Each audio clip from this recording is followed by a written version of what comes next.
What's poppin', world? Yeah, I tapped in with the Head of the Game podcast. Yet once again, we got a controversial discussion that we got to talk about. Y'all read the title? Let's get into it.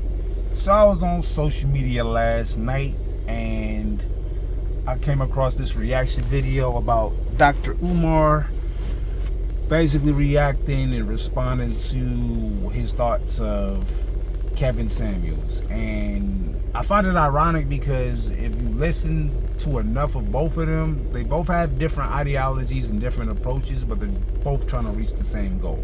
You know, they both got different methodologies and tactics and perspectives, but they're also trying to achieve the ultimate goal, which was, you know, not only just women, but black women in particularly, to be able to find a better, you know, susceptible approach or a more exposed reality of how to, you know, coexist with they men, you know. And I just found it ironic just because, you know, I have an unpopular opinion. I just do feel like, you know, like in the 40s, 50s, 60s, the whole perception was just like, you know, women were in the kitchen, they were subservient and submissive and agreeable, which a lot of that stuff was true, but I do feel like black women, probably since the beginning of time, were always opinionated, you know. And bigger than that, I just feel like black people as a people was always an expressive culture, you know.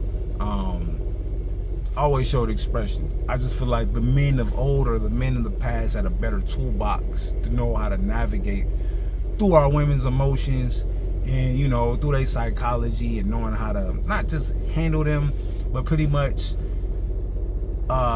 be able to gauge and, you know, manage emotions, not only his own, but, you know, the family he has around him, right? So I just look at it like this, you know, you got feminism and you got MGTOW and the Manosphere, and it just feels like women versus men. And I just feel like, this is my personal opinion, I do feel like black people is caught in the middle, even though I feel like it's more people involved. But I just feel like who's really in the crux of this battle, or who's it damaging the most, I do feel like it's black people, you feel me? And I just look at it like it has to come to an end. It has to come to an end in this perspective. Meaning, like, you know, we're on the same team. You feel me? Like, we play offense, y'all play defense, but we're on the same team trying to achieve the same goal.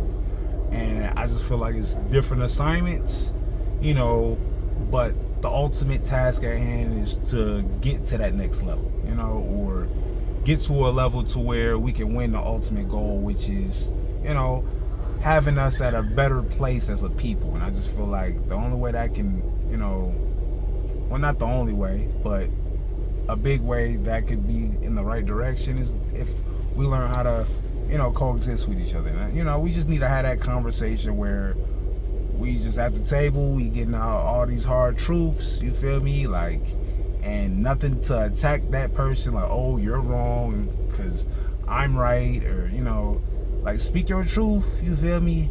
But don't put it in a way, like, you have to understand that a lot of this stuff was by design, you know, and there's a invisible hand at work, you know. And instead of looking at each other as the opposition, you have to understand that it's not like this on coincidence. This is intentional.